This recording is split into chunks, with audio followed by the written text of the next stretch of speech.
first point you were talking about who to talk to and who not to talk to. I'm a big proponent of having private discussions. People as extreme and evil as Hitler and Sinwar and others like that. But public discussions where I'm like, you have to be careful because you don't want to amplify that voice. When I try to convince Yahya Sinwar to no longer be an absolutist murderer, no, because I think life is too short. And I wonder if my father was alive, if you'd say, no, Daniel, like Mario, you need to even talk to that person. The hard thing there, Mario, is Neville Chamberlain appeased Hitler, and it actually just made it worse. And so Winston Churchill would have told you, you need to recognize that he's a destroyer. I need to stop him before he destroys more. What scares me about what's happening in the United States and across the world is that extremism begets extremism.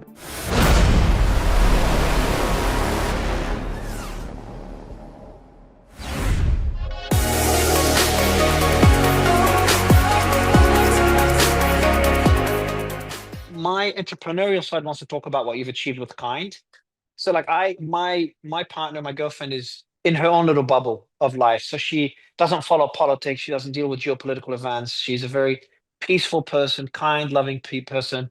And but whenever I interview someone, I'm with RFK or I'm with Linda, as we said earlier, or whoever else in the world. I tell her the name, like, hey, I'm going to interview that person. I want my girlfriend to be impressed.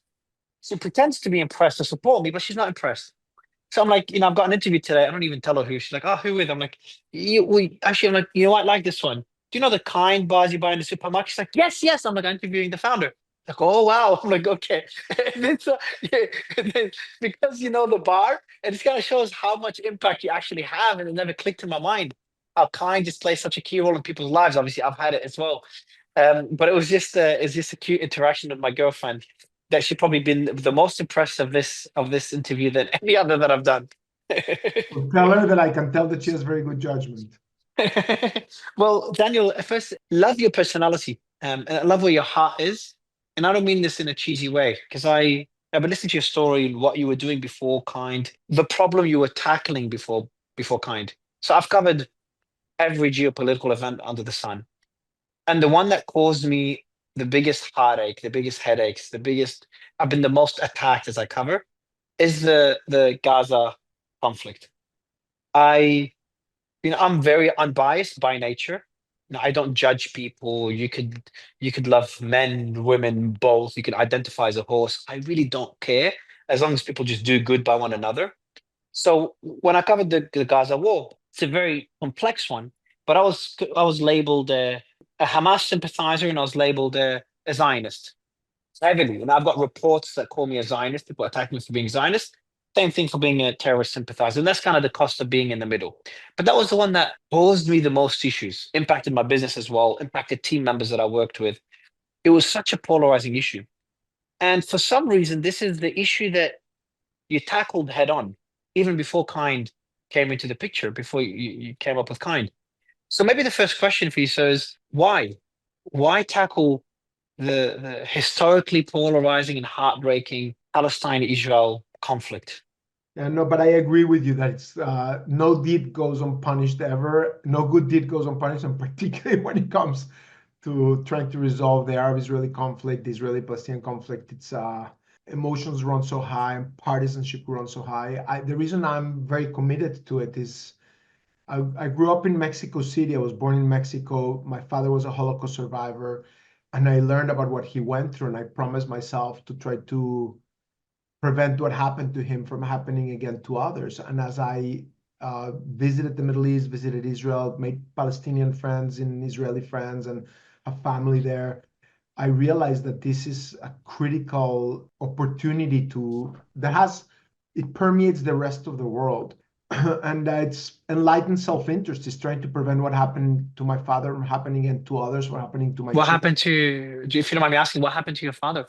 My father was 9 years old when the World War II started, and he had a lot of traumatic experiences that I can get into if you want, but he was sent to a ghetto. He was sent to the Dachau concentration camp, and he was 12 and a half years old when he entered Dachau, 15 and a half when he was liberated. He was 6 foot tall and weighed only 70 pounds.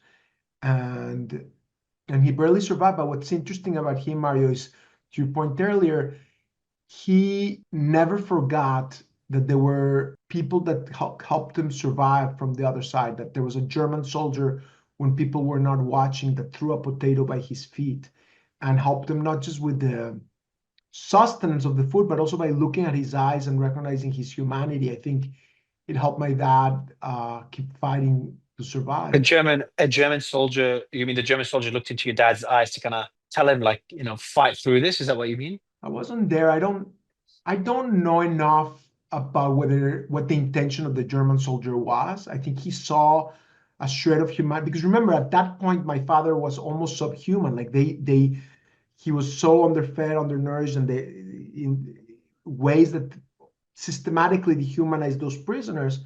And the fact that the German soldier gave him that potato and looked at him as a human had a probably disproportionately powerful impact on my father's life and philosophy because for the rest of his life, he chose to remember those moments to give him hope in humanity.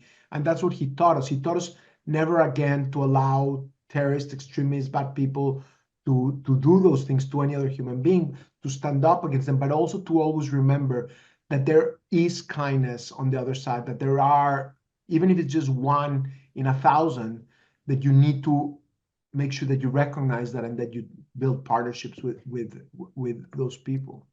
If you don't mind me kind of sticking to that story a bit further, would you say, because I listened to your TED speech, and that TED speech, you did share a pretty heartbreaking story of when your father was, I think he was asked if he was hungry as a kid, so as a child, he was asked if he was hungry. And he said yes, and they took him down the basement. They pointed at a dead Jew and said, "Here, you can eat this dead Jew." Now, to imagine that a human would do this, remember, me and you are humans. People forget that Nazis were humans just like me and you, same genes, but they ended up being the monsters that they were. And in that story, you kind of hinted at the fact that it's like good people. So a lot of people look at World War II, they say good people could do evil things. And there's a lot of research papers and stuff on what leads people, average person, to do such horrible things. But then kind of what I got a hint, and maybe you can correct me if I'm wrong, but essentially evil people could still do good deeds. And it's not as binary as just good and bad. Is that a fair way to interpret the story? Well, yeah, because what happened next, as you may recall, is that this same person, the superintendent in their building that showed him the dead body and said, here, that's a Jew, you can eat a piece. And my dad is a 10 and a half-year-old kid to a little kid. That's horrible. That same man, months later, when the paramilitary forces rounded up the Jewish families and killed all the Jewish families in the building, there were 16 families, they eliminated all of them. And when it came to turn, the last remaining family was my grandfather's family, my dad and his parents and his brother. And after they raped my grandmother, they brought them down to the courtyard where they had eliminated the other families. And when they were ready to take care of them, that same superintendent whispered into the paramilitary forces' ears and said something that led them to leave and to spare my family. And the superintendent turned to my grandfather and said, Mr. Lubetzky, you know what? I just asked them to spare you. And the reason I did it is you always treated me well. You always treated me kindly. And you looked at my eyes. And when we came down and up the stairs, you looked at me like a human being. You shook my hand. You gave me my bottle of schnapps every holiday. And I'm sparing you, but leave before I change my mind. And that night, they had to pack their bags and go to the ghetto. And then, it got horrible. They went to the Holocaust and all that, into the concentration camp. But they survived because of the kindness of a person that was not kind. And you're right, Mario, that moment showed that even that not so nice person could find a modicum of humanity to rise up. And what did my grandfather do to inspire that in him? And what can we all do in this world where we're entering a very dark time for humanity? There's so much dehumanization, so much polarization, to your point earlier, and across the world, so much tribalization and so many forces leading to toxic polarization.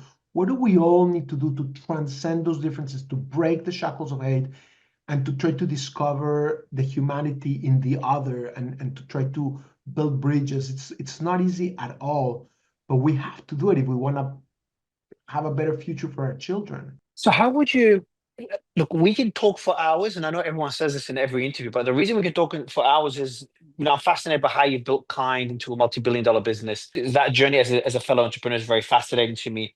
A lot of political things we could discuss with what you're doing with the builders movement, and the list goes on. But I want to kind of link that story to what we're seeing in the Middle East. And then we'll expand to the global polarization. But within the Middle East, what would you say is a lesson we can learn from that story with your father and your father's family, your grandparents, and what's happening in the Middle East? Is there any correlation in any way, either similarities or differences that we can refer to, and we can maybe learn something and hopefully apply it in what's happening there? Yeah, and there's many, and like you said, I look forward to getting to know you more, and we'll continue this conversation.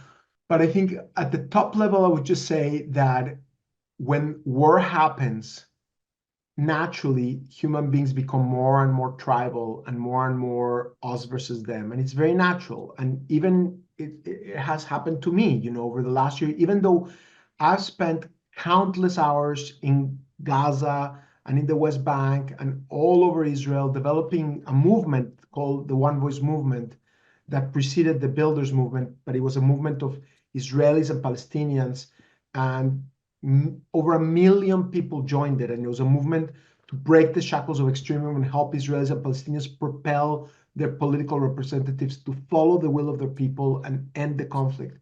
So I'm a bridge builder. I had built those relationships. I still have them today. I still work with my Palestinian and Israeli partners on the ground every single day.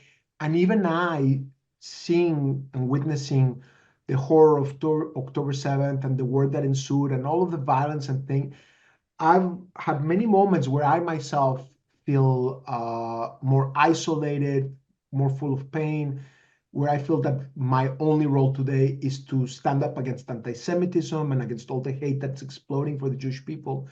But I come around after a year of reflection, realizing that the only way forward is if I fight against all forms of hate, because hate begets hate, extremism begets extremism.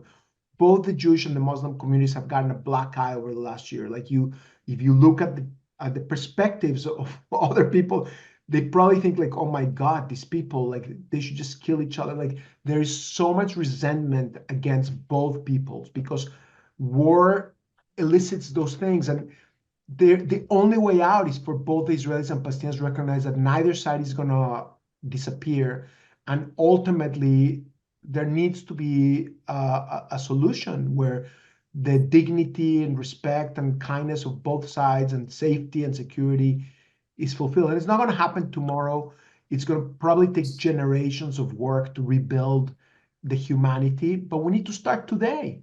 We need to, and my philosophy is you need to isolate and neutralize the extremists. You need to use force to fight against terror, but ultimately you need to build bridges with the overwhelming majority of human beings that just want to build a better future for their children.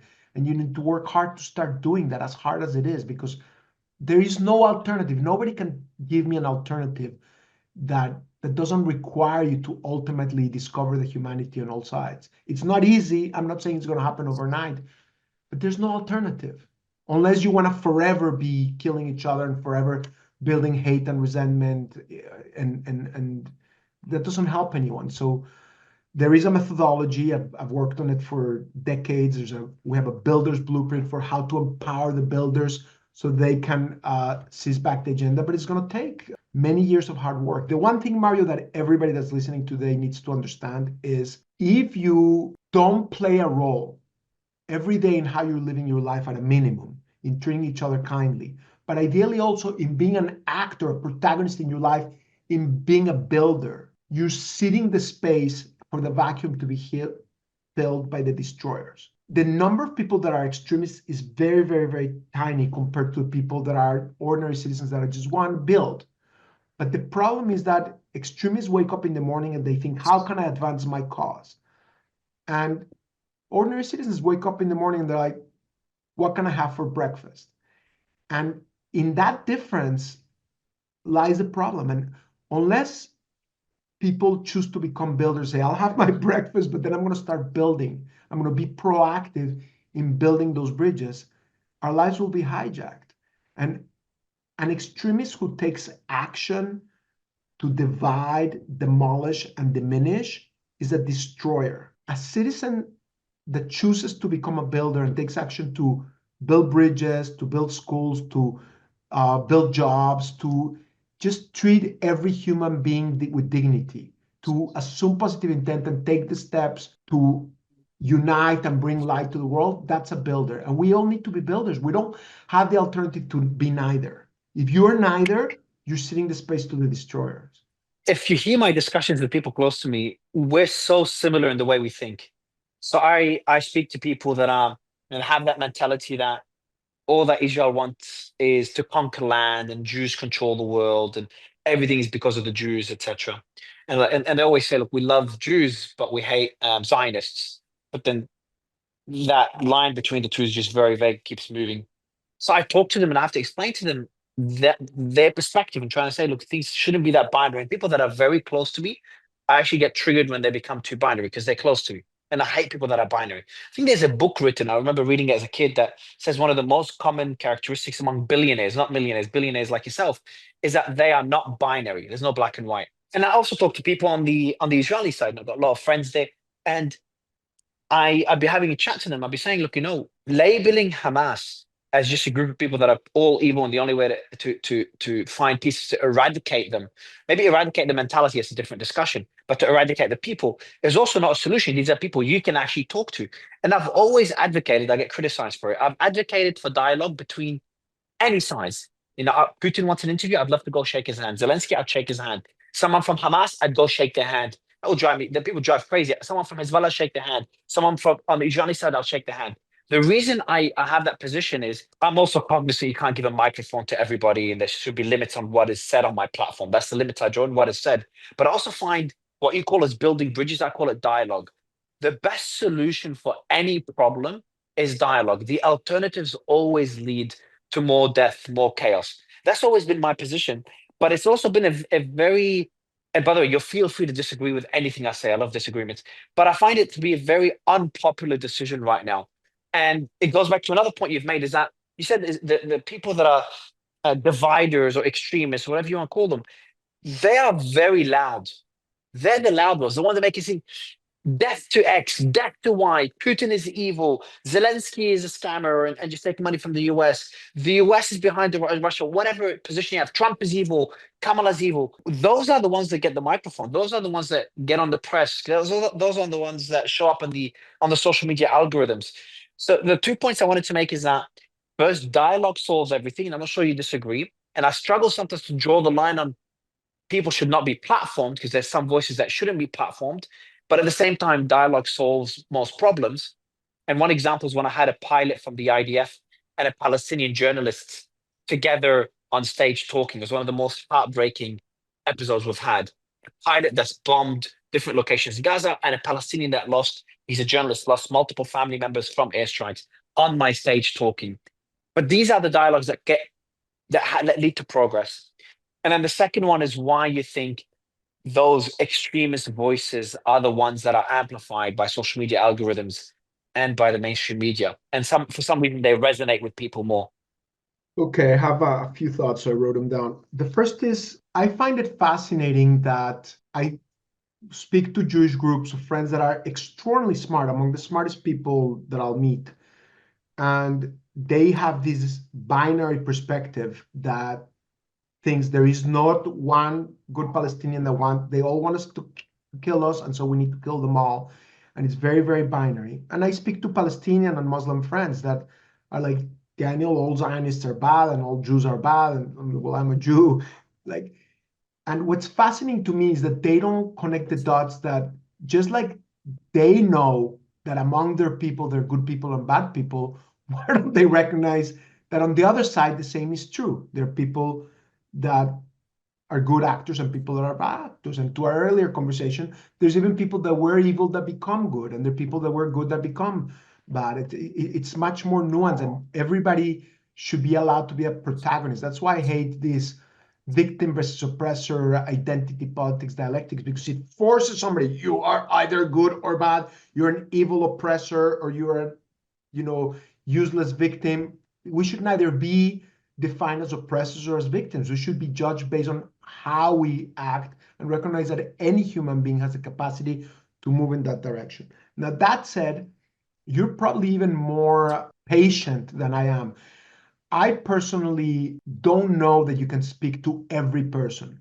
I do think you're right to a significant extent, because when we built the One Voice movement, interestingly enough, some of the most passionate builders in the One Voice movement that we created in the Middle East tended to come from the most extreme positions because they were very passionate. And then if you got them to understand the humanity of the other side, they would carry that passion and maintain that activism, but to build bridges. So I did meet in the course of my journey activists that had belonged to Hamas or extraordinarily militant young Israelis that when we introduced them to One Voice and then they would meet a fellow Israeli or Palestinian, they had never met a person from the other side, and they realized that there's an opportunity, they can be a partner on the other side, they would become some of the best activists we have. So I do think I had a conversation with Richard Gere about this many, many years ago, where I told him our approach is to empower the moderates. And he said, look, on the Buddhist thought, you actually need to go to the extremes because that's where the pain is and that's where you can actually unlock things. I respect that, but fundamentally at some point I do think you need to use force to defeat those that would want to vanquish you. I have no problem with using force to kill the terrorists that are trying to kill you, to kill people that want to deny the humanity on the other side, whether it's pink, blue, green. If somebody wants to deny the humanity of the other side, we need to stop them. Ideally, stop them through dialogue, but if not, stop them through force. If people want to deny the humanity of the other side, we need to neutralize them. But that's never going to resolve issues. That's only going to, not the only way to ultimately resolve things is to try to build the humanity on the other side, to build partnerships, to build bridges. And so would I entertain talking to activists that belong to a party? Yeah. Would I try to convince Yahya Sinwar, who's now been killed, to no longer be an absolutist murderer? No, because I think life is too short, and some people like Yahya Sinwar, their ideologies, I must destroy the other side. And I think we need to recognize that sometimes you need to use force. And I wonder if my father was alive, if you could say, no, Daniel, like Mario, you need to even talk to that person. But at some point, I personally think you do need to draw the line and use force to stop the militant, violent elements. But then you need to start building, and the overwhelming majority of our opportunities to start building bridges. And in terms of the question you asked about social media, I think one of the dangers is that social media algorithms, by definition, just like traditional media, scandal sells, blood sells, division sells. It's what interests us, is what's ingrained in us because of our primitive history. There's a danger. That's what I'll forward to people. That's what it's going to spread the most. Whereas more nuanced conversations are less sexy, are less interesting. And so when people are using social media algorithms to spread visibility, it's almost unavoidable that if you allow that to become your business model, that you're going to spread a lot of hate, because that's what's going to spread faster.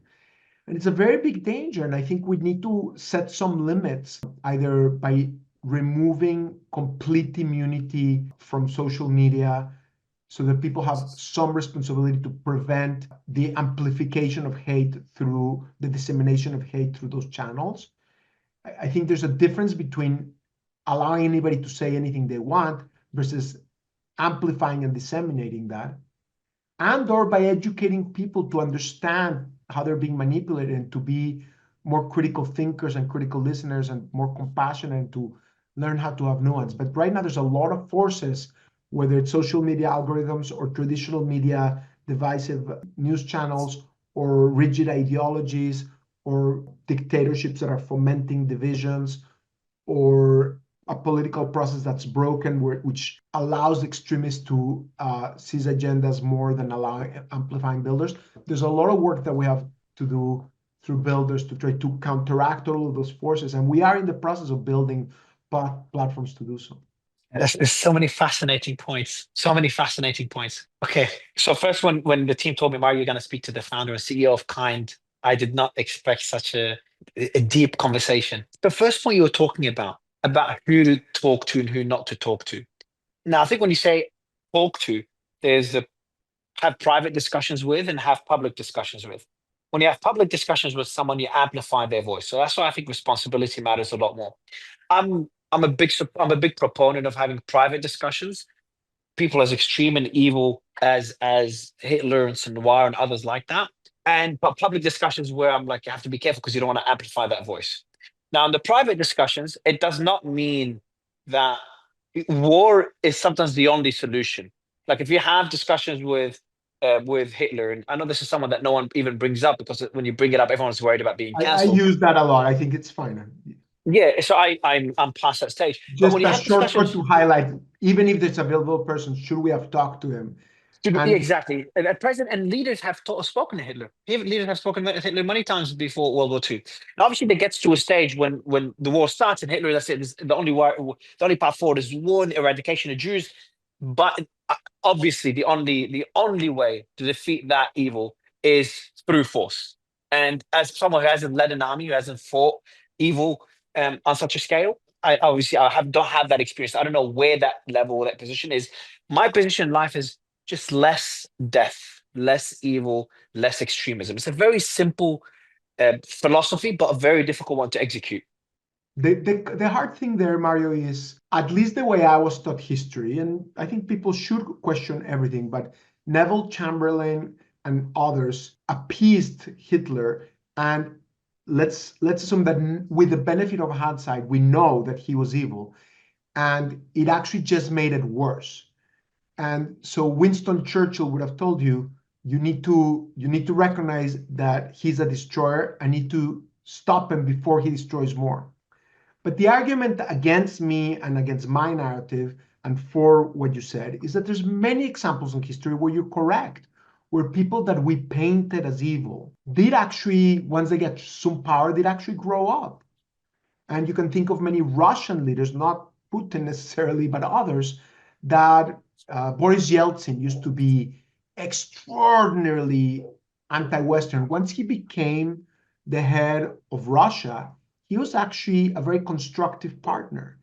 And I can give you so many more examples, Palestinian and Israeli, American, Mexican, others, where people that we framed into, oh, this is a bad person, and the media does a very good job at simplifying evil, when that person actually might have some nuance. I don't have a perfect answer because, again, with the benefit of hindsight, we know we should have not appeased Hitler. We know we should have stopped him with all of Mm. it. But there's many examples where conversation, communication can yield That's a very good point explanation. because I think dialogue should not be, yeah, exactly. It's like hindsight's 2020. It's like impossible to know where that line is. Where Mm. is it where a discussion could lead to someone changing their mind? Obviously, it's not going to happen in an instant, but he's going down that path of changing their mind versus discussions that end up feeding a certain ideology that ends up exploding like World War II. So Hitler was probably a good example of where crushing that ideology early on might have prevented World War II. But I'm far from an expert. I was not a fly in those rooms. Uh, but it's a very this and but I do stand by my position that I think the world right now needs more dialogue, not less dialogue. Even though But at Mario, times the also, if we stay with the analogy of Hitler, I know a lot of people don't want to talk about that stuff and compare it to Germany. But as a son of a Holocaust survivor who was in the I feel comfortable saying, if you look at German history, not in the 1940s, but in the 1920s and 1930s, there's a lot of parallels for us to learn from on how extremism begets extremism and starts escalating and leading to something horrible. And I'm not saying we're living through that. We are not. I don't know anybody in today's system that is Hitler. I don't know anybody like that.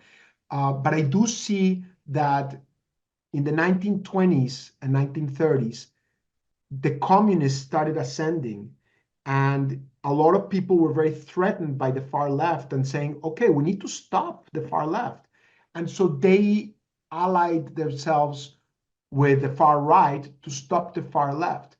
And so what scares me about what's happening in the United States and across the world is that extremism begets extremism. Identity politics on the far left are so toxic that people say, like, we need to stop this. And then bigotry and racism on the far right is so ugly that then the far left says, no, we need to stop that. And rather than coming to a builder's mentality where we're all working together, people go to the simplistic tribalism of the extremes. And are you familiar with the horseshoe theory of politics? Like this is most people, but the far left and the far right are actually closer to one another, and they feed each other. And I can tell you how the far right on the Israeli side got stronger because of Hamas, and Hamas got stronger because of the far right. You can see it in this. And so we need to find a way to break those shackles and say, we don't want to move to the extremes. We want to get the problem solvers to replace this us versus them thing and start actually coming up with solutions. And there's concrete methodologies that we're deploying for how to do that. One more question on that front before we dig into social media algorithms and why those voices are being amplified. I looked at the population of Germany before World War II was about 70 million, and about 44% supported the Nazi Party before World War II. Obviously, that went down as war got declared or went up. I actually should probably check that. By the late 1930s, 60 to 70%. While precise percentages are hard to determine, many historians estimate that 60 to 70% of Germans supported Hitler's regime by the late 1930s. Wow. So my question to you is, how can our species, us as humans, our species, how could they do something so evil as what the Nazis did in World War II? Mario, I don't want to get emotional, but I have to tell you, I never could understand that throughout my life, and I'm terrified that now I can understand it. When I studied history, and I studied it a lot ever since I was 9 years old, when my dad started telling me about what he went through, I'm like, how the hell could this have happened? How the hell could this have happened? And it terrifies me that now I see what's happening across the world, and I connect the dots, and I can use more nuance to see how it can happen to anyone. I don't think it was because the German, I don't think, I think there were a lot of circumstances. And of course, you need to blame the people that supported the Nazis and the Nazis, but it can happen again, and it can happen again in many contexts. And it happens because people dehumanize one another. It happens because extremism begets extremism. It happens because charismatic leaders simplify things and then make it us versus them, and they dehumanize the other. And then that leads to these things. And so the forces that got us to that situation, back then it was the communists being suppressed by the nationalist socialists, and then the establishment of Germany thinking that Hitler was going to be their useful idiot. But this stuff can happen again, and our responsibility is to be builders and to try to break the lock of tribalism and there's concrete ways to do it. There's a program that we have called Citizen Solutions, where we, in the United States, we already did a pilot of it, where we looked at, in Tennessee, we did our pilot on gun rights and gun safety. Like the vast majority of Americans across the country are here in terms of what would be sensible balances between gun rights and gun safety, but the special interests prevent any sensible policies from coming through. So what we did is we brought together a group of Tennesseans across the spectrum of politics, from a Second Amendment absolutist all the way to an inner city school teacher who had lost two kids to gun violence. And we brought them together, and at the beginning they were like, what a waste of time. Why am I meeting with these people? And suspecting that the other side were kukuluku. And over the course of 6 months, we gave them information, and they built bonds, and they started talking through these issues, and they came up with 9 proposals for how this issue could be resolved, how we could find the right balance to address gun rights and gun safety. And then we presented those 9 proposals to Tennesseans, and 30,000 Tennesseans voted interactively and iteratively on these proposals. 5 of them received consensus, and 1 has already become law. Most recently, 1 turned into law and was legislated. And now other states are looking at this. I'm like, oh, we should get me some of that. We should find a way to engage citizens in becoming owners and becoming citizen solvers, and in propelling their politicians to follow them, because politicians, for the most part, are followers. they're not leaders. There are some that are leaders, but the vast majority are followers. And if the citizens rise up and say, this is what we want, they will give the politicians the political cover to come up with solutions. I've been getting more and more into understanding these issues over the last 5 to 10 years. And it's fascinating to me how both political parties, the Democrats and the Republicans, very often are more focused with staying in power than with solving problems. I can give you countless examples of how they will not pass certain legislation. Both parties do this because it behooves them to keep the issue alive so that they can punish their opponents at the ballot box. And there's so many things, so many dirty tricks both parties do that become like this duopoly of mafia that just divide the spoils and manipulate us. And the citizens need to rise up and say, enough is enough. We're going to vote you out unless you actually do what we want. I used to be naive enough before the Ukraine war to think that we'll never have a war like we did decades ago. We'll never have two large countries fight each other like Russia and Ukraine. And the reason I thought that is because the world has never been more interconnected. Globalization, everyone's connected through social media. Before, the world was just very divided. You couldn't just sit there chatting to someone on Instagram from another country that is seemingly your enemy. Obviously, I was proven wrong with the war in Ukraine. And as I looked into it, I remember having a discussion with Bobby Kennedy, and he was talking about his concerns with social media algorithms, how they feed people's confirmation bias to keep them swiping and swiping and swiping. Because when you saw Jeff Bezos, when he told the Washington Post not to endorse Kamala Harris, he lost 20% or so of his subscribers instantly because people wanted to feed their confirmation bias. News, and if you look into the media is becoming kind of a cycle of feeding people what they want to hear, more of a tabloid, because it because of human nature and misaligned incentives. That's how I see it. What I worry, kind of links to your worry, is that instead of connecting the world, we're somehow becoming, the algorithms are making us even more isolated, surprisingly. Um, but then first, I'd love to get your thoughts on that. And more importantly, I don't know how to tackle the problem. Now, obviously, you've been tackling it since the 90s, since before Kind. That's what you've been passionate about.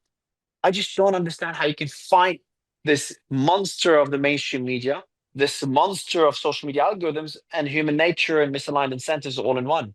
Yeah, no, the challenge is very daunting, and it's not one thing. There's a lot of things that we need to do.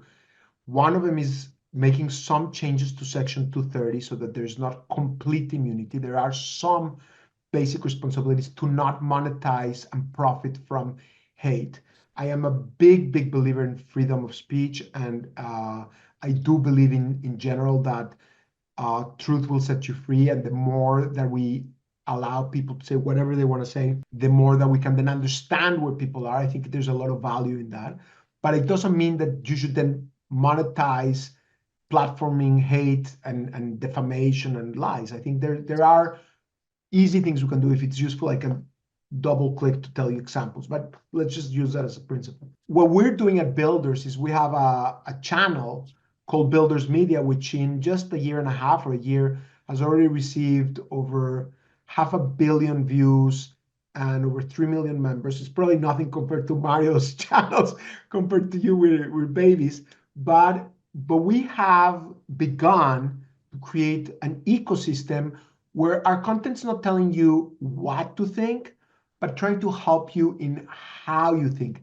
How do you learn how the media manipulates you? How do you understand these forces to be more of a critical thinker? And in the builder's mindset, Mario, there are 4 C's to a builder's mindset: curiosity, compassion, creativity, and courage. The 4 C's to be a builder. When you're a builder, you can build companies, you can build bridges, you can build a better family, you can build a better future, you can build a better country. If you have curiosity, you're a critical thinker, you're a critical listener. You do exactly the opposite of what we're being trained to do, right? This is what you said. People, the algorithms feed us what we want to hear rather than what we need to hear. They're feeding us all this, they're affirming our beliefs rather than informing our beliefs. It's very dangerous because then we live in these echo chambers, in these bubbles, and not only are we just getting the same thing, but we are thinking, of course we're right, because the algorithms are giving us I knew I was right. I knew I was right. This is confirming, this is confirming. And then you don't understand the other side. And you know what happens? You think the other side is evil because you have the absolute truth and they don't believe in you. And so they must be evil because you don't understand their perspective. So we need to develop skills to counteract that. What are the skills? If you're regularly listening just to CNN, do the hard work to listen a little to Fox. If you're regularly just listening to Fox, do a little bit of MSNBC. Do a diet of media. Like my favorite news sources right now are Wall Street Journal, The Economist, Financial Times. I find them more practical and biased. But even I try to then make sure I get a steady diet of things. And it's not easy, Mario, going to sources that I find completely anti-Semitic or this, but I do the work to listen to them because I need to understand how people are saying that. And by the way, on the Israeli-Palestinian conflict, I have a lot of Palestinian and Israeli friends. So I get videos that show me horrible stuff that my friends are not seeing. Like the Israelis and the supporters of the Israeli people only see this side. The Palestinians supporting Palestinians only see this side, and they don't see the other side. And you cannot solve a conflict without understanding the narrative of the other side. I'm not saying you absorb their narrative. You actually become more powerful in solving problems and building enterprises and negotiating when you understand where the other side is and how to solve. But we need to be more critical thinkers when we absorb news, when we're reading news sites, learn the tricks of how the media manipulate us and make it seem like everything is one-sided. When you talked about the subscription models and the social media algorithms lead us to this hyper-partisan coverage. A year and a half ago, Builders did a study called Change the Coverage, which showed that, I'm sorry that this is a global audience for you and we keep talking about Please, different, yeah. but this is applicable everywhere. I'm just using No, US, my biggest audience is in the US. So but hopefully this is useful for everybody. In the US context, the media was giving a disproportionate amount of media attention to the most extremes in Congress on either side. So AOC, Alexandria Ocasio-Cortez, and Marjorie Taylor Greene were getting 17 times more media attention than the centrists. And the problem solvers, there's this guy named Don Bacon, who's a Republican legislator from Nebraska, I think. And he was passing legislation, solving problems. He was a Republican, but he worked across the aisle and he was actually forging solutions. These guys, by the way, are just screaming, screaming, screaming. And they're not actually solving problems. They're just promoting dehumanization and extremes. But they get so much attention that they get power. And when we showed the data, and by the way, Don Bacon was like, I think Marjorie Taylor Greene was known by 87% of Americans. Don Bacon was only known by 17% of Americans. That's even overstated because his name was Don Bacon, and bacon is delicious. And it probably it does what I call the Bacon distortion factor, where anybody with the last name Bacon probably gets 10 percentage point boost because you're like, oh, I must know Bacon. That's a bad joke from a Mexican Jew. But but when we called out the media on this, they're like, no, no, no, we're doing our job. We have to expose extremes, but it's bullshit. It's bullshit because they were only feeding the red meat that the subscribers, to your point, wanted to hear. So the New York Times gave a ton of ink to exposing the extremes on the far right, and they were the biggest offenders in covering Marjorie Taylor Greene. But guess who they didn't cover? The Squad. The New York Times barely covered the Squad. They covered the extremes on the far right, but not on the far left. Fox, it's as if Marjorie Taylor Greene didn't exist. All the stupid things she would say, Fox didn't pay attention, but they had what do you call it? A ride. They just had a field day or whatever that expression is, covering the far left's stupidities. And so it's not true that the media is trying to do the job to inform us, because if they did, they would inform us about the extremes on both sides.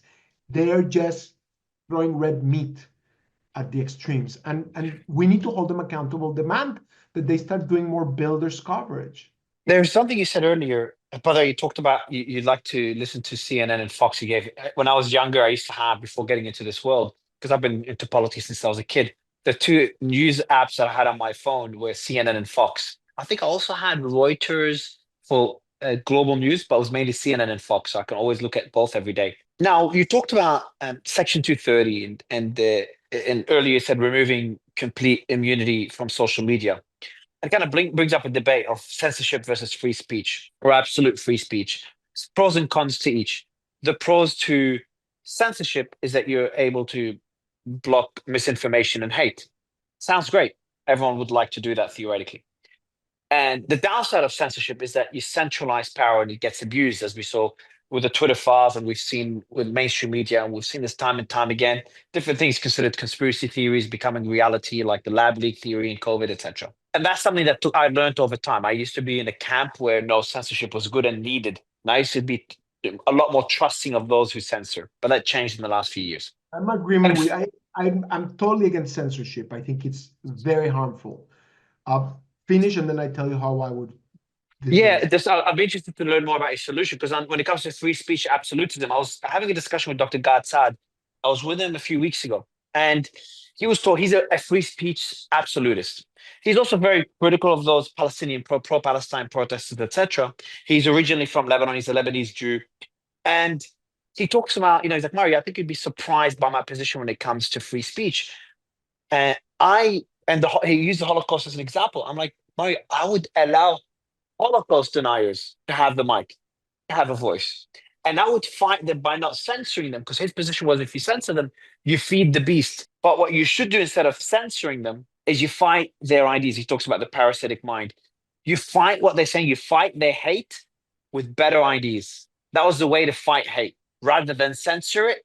And when you censor something, it starts feeding even more. It's like, hey, why people start paying attention to it? Why is it being censored? It's like gaining more traction, like starts being positioned as an oppressed instead of being as hate, from a position of hate to being the oppressed. You fight those ideas with better ideas. Not saying this is a good solution, because I feel all of it is still an experiment, I'll give but you I'd two love to get your examples. thoughts on that. Yes. I'll give you two examples. I would not censor if your great grandmother or my great grandmother or anybody wants to say whatever they want. I don't think any social media platform should completely censor them unless they are engaging in legally actionable things like defamatory or hateful incitement for an actual cause of violence. So I support the law. But today it's different. Today they have complete immunity and they go much farther than that, the social media platforms. They actually enrich themselves from hate. They algorithmically monetize defamation and hate. I'll give you or false advertising. I'll give you two examples. One in the business world, one in the civic world. In the business world, I have friends like Dr. Mehmet Oz and my fellow sharks on Shark Tank. It's happened to me a little bit, but it's happened to more famous people, much more than to me, where their identities are co-opted and stolen, and on social media platforms, whether it's selling Google ads or whether it's ads on any of the social media platforms, they say, oh, buy these pills that Dr. Oz recommended to help you lose weight. And there were so many of these ads that the vast majority of people here in the US think that Dr. Oz actually sold those pills. He never sold those pills. That was not his ads. That was not his product. They were lies.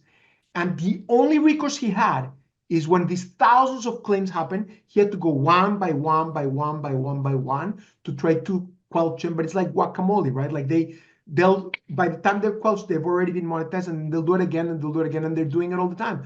Or somebody says, oh, like this shark that's recommended on Shark Tank, buy this thing. A lot of it is BS. It's not true. But bad actors are selling things that can literally kill you, because some of them were selling these vitamins and supplements that were actually harmful. There was one death caused, and it can actually not just destroy lives, but hurt the reputation of the people that are supposed to be doing it. And they're the ones that are supporting police. In the meantime, Alphabet, Google, and all of these social media platforms are actually profiting and selling these ads without a duty. If you did that on Fox, on CNN, on Wall Street Journal, they actually have a way to confirm whether it's true or not true. And if it's not true, they cannot pass it because they will be held liable.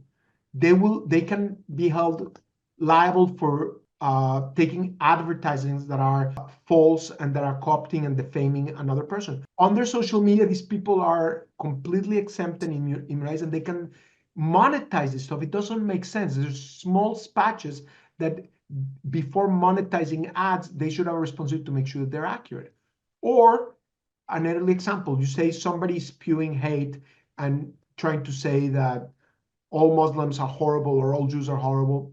They should have the right to say it. But if they have a lie and the social media platform algorithmically disseminates and amplifies it to monetize scandal, you should remove immunity. Doesn't mean that the platform is automatically liable, but then people should have the right to enforce their rights. And if they did something that caused something bad, people should be able to hold them accountable so that the algorithms are designed to not algorithmically Amplify. amplify hate. Just don't amplify the hate. Let people that are haters hate, but if you're amplifying it, it leads to somebody getting killed. People should have the right to sue you. Right now, they don't even have the right to sue you. They might lose the suit. The standards on the freedom of expression are very, very, very high.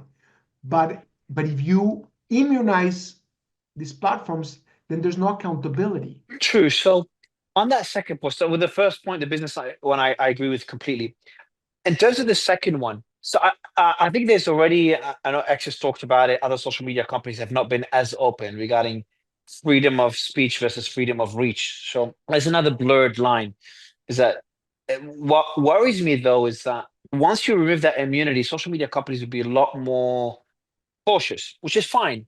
But when they're doing it at such a scale where they're already struggling, when Elon acquired Twitter, it fired what, 70, 80% of their staff, a massive percentage of that was just there to deal with censorship. And where it gets worrying is when You open the floodgates of lawsuits.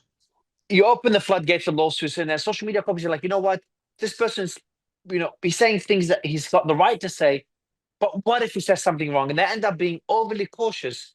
And But that all you need to starts. do is in the legislation, you pass a safe harbor rule which just says as long as you're doing X, Y, and Z, then you are in a safe harbor under Section 230. But if you choose to monetize, just be aware. Like so, you can set rules to protect the social medias from frivolous lawsuits.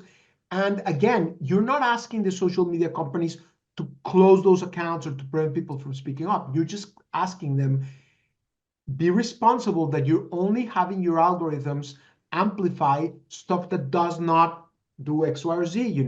It's already done with child pornography, and it's even higher. You have to actually vet that out. Mm, The technology exists for you to fine tune your algorithms and not monetize hateful incitement to hate. interesting. Yeah.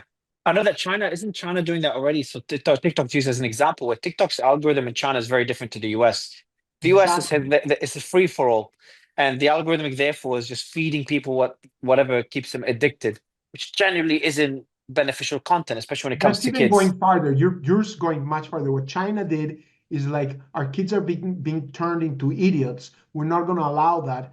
And so they set certain limitations so that TikTok is actually a growth platform for the mind. Whereas here in the United States, it's not. Mm. And that's going even much farther. What China the technology exists to be able to adjust those algorithms, or to your point, even set rules that are much stricter than what I'm advocating. Yeah, yeah, of course. I wanted to mention one last one on the China thing. It's kind of my final point there is like one thing I kind of struggle with is centralization of power versus decentralization. So when you centralize power, I was talking with Prince Al Walid in Saudi last week, and we are talking about the different ways of governing China, some Arab countries, monarchies versus democracies like Europe and the US. And a place like Dubai, you see centralized power doing pretty good job. Other countries like North Korea is doing a pretty bad job. And I see democracies working really well in some places and other places not working too well. I'm a supporter of democracy, but I understand they're all experiments. That's why I see kind of I tend to lean towards anything that decentralizes power, which is still an experiment. And talking about decentralization, I think what you've done with Builders Movement, essentially, it does two things. Like when you talked about what was the idea you said earlier, was Citizens United, Solutions. Solutions. Citizen Solutions. What I feel with that, with Citizen Solutions, is you've essentially decentralized decision making in a way. Can you kind of elaborate further on how you're tackling that problem? And it's especially relevant when it comes to the polarization we're seeing with the US in the recent elections. Where do you stand on the outcome of the elections. It seems to be a lot better than many people feared. I was really worried before November 5th. And the second one is, what is the future of builders movement, and how do you see builders movement having an impact as polarization seemingly continues to increase around the world? So let me first tackle your first and your what I considered my third, and then try, if I missed the earlier one, please ask me again. But what we're trying to do in terms of decentralized is to create mousetraps that provide tools for others to then adopt locally. So citizen solutions, builders power rankings, which you like even more, builders media, builders education, and the builders movement. We're all creating different tools that we hope others will own. So we're trying it out in Tennessee. We're going to try some things in Texas. But once we design citizen solutions, we want people in Nebraska or in Nigeria or in Algeria to be able to take those tools and apply them locally to empower citizens to seize back the agenda and propel their politicians to follow the will of the people. So yes, it's about decentralization, both of power by empowering citizens to solve problems together and to be problem solvers, and then get the politicians to be problem solvers, but also a methodology to scale, because we cannot on our own create something that impacts the world. We need to create tools that then others can then adopt locally. So that's the first part. Let me just tell you very quickly about Builders Power Rankings, because it's connected to that. I love the power ranking. Yeah, I was going through it earlier. Yeah, the Builders Power Rankings is, we did a minimally viable product in this election cycle, lowercase MVP. We're now going to build what we hope will be an uppercase MVP, most valuable player type of product, but we're long ways from there.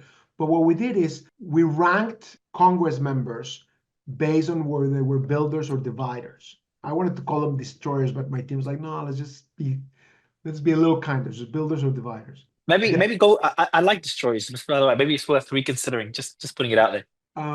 Thank you. But they used AI to gather how politicians, what legislation they were introducing, did it involve bipartisan legislation, was it constructive, how did they talk about others, how did they talk about themselves, how they did handle themselves. And it was not perfect. There's a lot of things that we learned, but every week we would publish the top 5 Democratic builders and the top 5 Republican builders and the bottom 5 dividers from both sides. So it was nonpartisan because we were celebrating and condemning on both sides and celebrating, exposing both sides. And it was very interesting because a lot of the people that were celebrated as builders promoted it, and it helped them win elections because their constituents said, oh, I want a builder. I don't want a divider. I want a builder. Now, for the next iteration, we're going to make it much stronger. We're going to find ways to increase the value of being a builder and increase the price of being a destroyer. Because right now, you have an incentive, like I said earlier, to spew hate, and then you get money sent to you by the most extremes. And so the system's broken. And because not enough people participate in primaries, you find that Democrats and Republicans are just sticking to their bases, because 87% to 93% of congressional races, depending on how you calculate it, are preordained at the primary level, meaning whoever becomes the Democratic or Republican candidate, that district has been so gerrymandered that that person will get elected, and the general election of Democrat versus Republican is almost irrelevant in 87% to 93% of the congressional districts. That's how the Republicans and the Democrats have divided the spoils, that in 87 to 93% of races, it's irrelevant if it's been gerrymandered to the Democrats, who's the Republican is irrelevant. If it's gerrymandered to the Republicans, who's the Democrat is irrelevant. That candidate that it's been gerrymandered for is going to win. It's really unhealthy. It leads to, there's only 13 to 15% support for Congress, but 90% of congressional incumbents. It's crazy. So we want to change that by holding them accountable. And we're going to increase the value of being a builder by creating a PAC that celebrates builders, by trying to do social media content and a tour to interview the builders and encourage the media to interview builders, and by increasing the price of being a divider. And the price of being a divider is highlighting how similar dividers are to one another. So every year, where every week, whoever gets named as the top divider from their party, we're going to highlight how similar they are to the dividers on the other side. But Builders Power Ranks is to help monitor politicians, not just whether they're a Democrat or Republican or an independent, but whether they're acting as a builder or a divider, whether they're solving problems or creating troubles. You had asked me about my take on this election. Yeah, and I'll be a bit more specific as well. First, I love what you're building, and I think the world is starting to wake up to how divisive it's become. So I think what you're doing with Builders Movement, the timing of it is perfect. And what we're seeing with Gaza, what we're seeing in Europe with Russia and Ukraine, and what we're seeing in the US. In terms of your thoughts on the election, I'll kind of get a specific question on that front. Now, I remember you talked in one of the interviews, the one with Scott Galloway and his co-host or his colleague, is that you were critical of Trump from January 6th, which I think most of us agree, and the fact that 40 out of his 44 former cabinet members were critical of him. They did not recommend you vote for him. And that was the point you mentioned. So I kind of put you in a position where I didn't put, say, you're Democrat, Republican. I don't know if you identify as either. I'm a very proud independent. I did Perfect. not support Vice President Harris, and I did not support President Trump. I supported neither for different reasons. Perfect. So then I've got a question on Trump, and then afterwards I've got a question on Kamala, and of course your thoughts on the polarization of the country.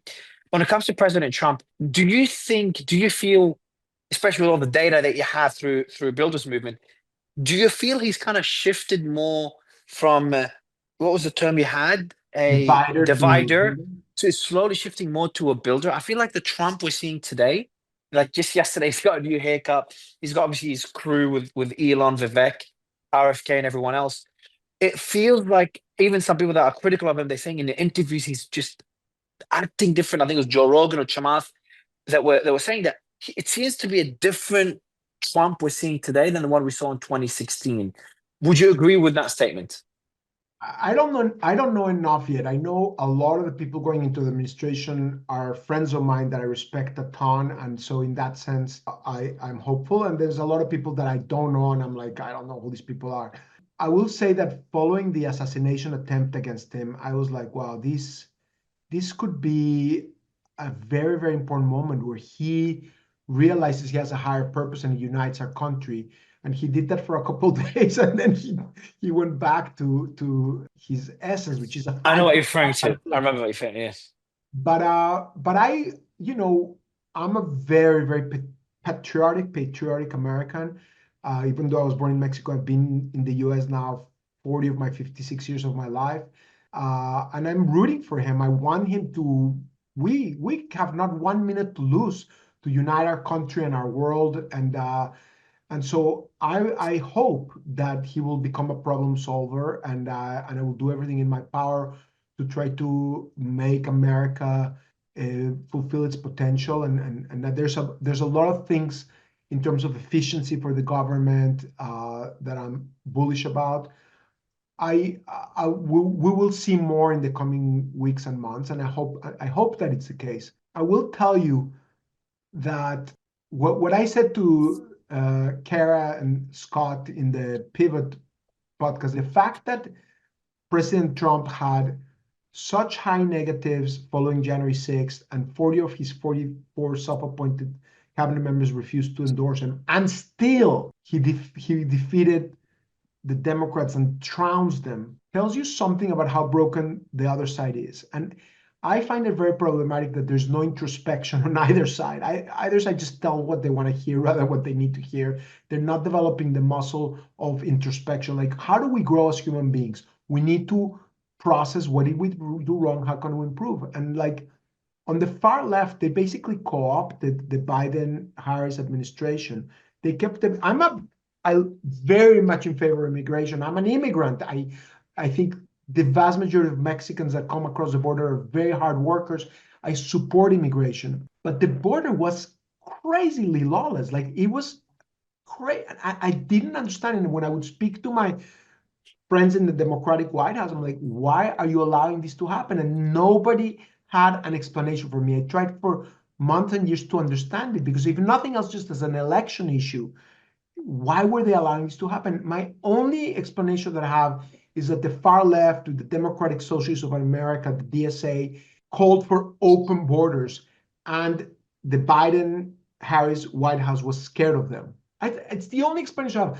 I know Elon and Joe Lonzel and others tell me that what they think is that they wanted all these people to cross so they become Democratic voters. I don't know. I don't know that I agree with that. And certainly doesn't seem the case because a lot of people that are immigrant are more conservative. But it's either that or that they were scared of the far left. And only 6 months before the election did they finally tried to pass legislation. And then when Trump tried to prevent that, and they did a executive order to finally insert a little bit more controls over the borders. But the way that in inner cities they didn't enforce the laws, there was lawlessness that happened, the rising murder rates in many cities, the rising crime because the DSA appointed district attorneys are not enforcing the laws. They showed a disregard for the rule of law. And so I think I feel very homeless. I feel like both political parties, the Republicans and the Democrats, are not solving problems. Whether it's on borders, whether it's on immigration, whether it's on voting rights, whether it's on all the times that I've triple clicked to try to really understand what's going on, I find that a lot of these politicians are not serious about solving the problem, and they're more focused on getting elected and using these issues. And so that's why Maintaining power. Yeah, I agree. I agree. This is where it comes back to the original point we mentioned of just misaligned incentives. The system itself is broken. It's starting to feel like more don't hate the player, hate the game type system. So I think it just needs fundamental changes within the system, and then fundamental awareness to just the average Joe, which is what you guys are doing through Builders Movement. Look, Daniel, I know we're over time, but I had one more question for you, and that's something I wanted to ask you earlier. Considering what you've built, since the early '90s, before building, during Peaceworks, and obviously through Builders and One Voice. What I wanted to ask you earlier is, where were you on October 7th, and what was the first thing that came to mind when that happened? And then I want to ask you that same question to the assassination attempt against Trump. I think I was in my bed when I opened my phone and I started seeing some of this stuff, and I didn't appreciate how bad it was. And my sister tends to reach out to me whenever anything seems like a threat, and she had sent me a ton of messages. I don't remember perfectly what my feelings were that particular moment, other than angst, sadness, despair, shock. But I'll tell you, this year has been one of the most difficult years of my life because, I worked for decades to build bridges between Palestinians and Israelis, and between Jews and Muslims, and between all human beings. And it's been a year of a lot of introspection where I became a lot more like scared for my children's future. I realized that I have a duty to fight anti-Semitism, hate against Jews, because it's just exploded. But I came around full circle over the course of a year of introspection to realize that the only way to fight it is by hiding hate against all human beings. And so I've focused. I mean, I do a ton of different things, but my primary focus now is building bridges, as hard as it is. And one of my favorite relationships. I had some very beautiful things happen over the last year too.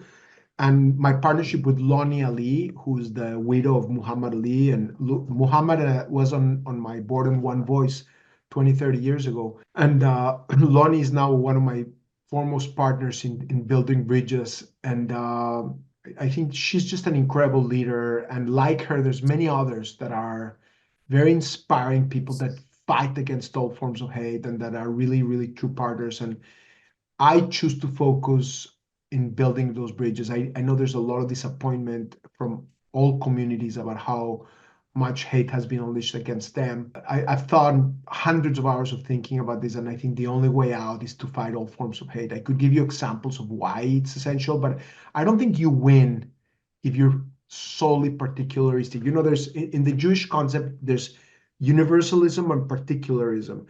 Particularistic is like, hey, I'm a Jewish person, so I need to defend the Jewish people. Universalistic is, hey, I'm a human being, so I need to stand for the human beings. And then in terms of how you define your identity, you have particularistic concerns and universalistic concerns. What I've learned over 30 plus years of work in building bridges, Mario, is that the only way to fight hate is to fight hate at its roots, which is ignorance, suspicion, bias, authentically fighting bias. It's not just fight hate against this. It's not identity politics. Identity politics actually fosters hate because it puts you into a block. I'm this or I'm that. No, we're all very complex human beings. We're all not just Muslim or Jewish or gay or straight or Republican or Democrat. We're all very complex. Are we builders every day? No. Are we? And so we need to just recognize that we need to learn how we all have stereotypes, how we all jump to conclusions, how we all need to develop the better habits of becoming a builder with curiosity, compassion, creativity, and courage, so that we can then actually, in how we live every day, shape the world in the eyes that we want to shape it. It's a great answer. Daniel, I want to end it by saying insane respect for what you built. And I'm not even referring to the multi-billion-dollar business called Kind. And for what you're still fighting for, I think you're tackling something that's needed. Not as sexy as many other things, but I think it's gaining a lot more awareness. And it's something that I'm playing my small part in fighting as well. I think building bridges, bridges of communication, bridges of education, bridges of better ideas. So not only respect, but if there's anything I and we could do, more than happy to help. So, but really appreciate the discussion and appreciate you being open to discuss some pretty tough topics I didn't even have on my agenda. So I appreciate it, sir. Mario, thank you. I really think you're doing something very important with this long form stuff. It's the only way you actually really, really learn and grow. And so I really, really enjoy listening to your interviews and this one. I feel a little bit embarrassed that we didn't really go at all into Kind. So maybe some of your audience is going to be like, dude, why didn't you tell me what happened from $10,000 company to a $7 billion company? What happened? How did you do it? What did you learn from it? What mistakes you made? Maybe we'll do another one in the future just on For this. the entrepreneurs out there, yeah, because that would have been that's like when I first knew about the interview, I'm like, okay, I want to learn every. I come from the e-com world, even though I haven't touched that world for many years. That's my bread and butter, and I wanted to learn so much from that, and how the landscape has changed from the days I built Fruity when you built Kind in 2004 to what it is today. But we couldn't even considering you're dealing with such polarizing and difficult issues, I we didn't think have in time the to end, touch this it. was the more important conversation. We can always do that one again, but I think we covered important topics, and I'm really grateful for your curiosity, and I look forward to getting to know you also. Thank you, Daniel. Appreciate it.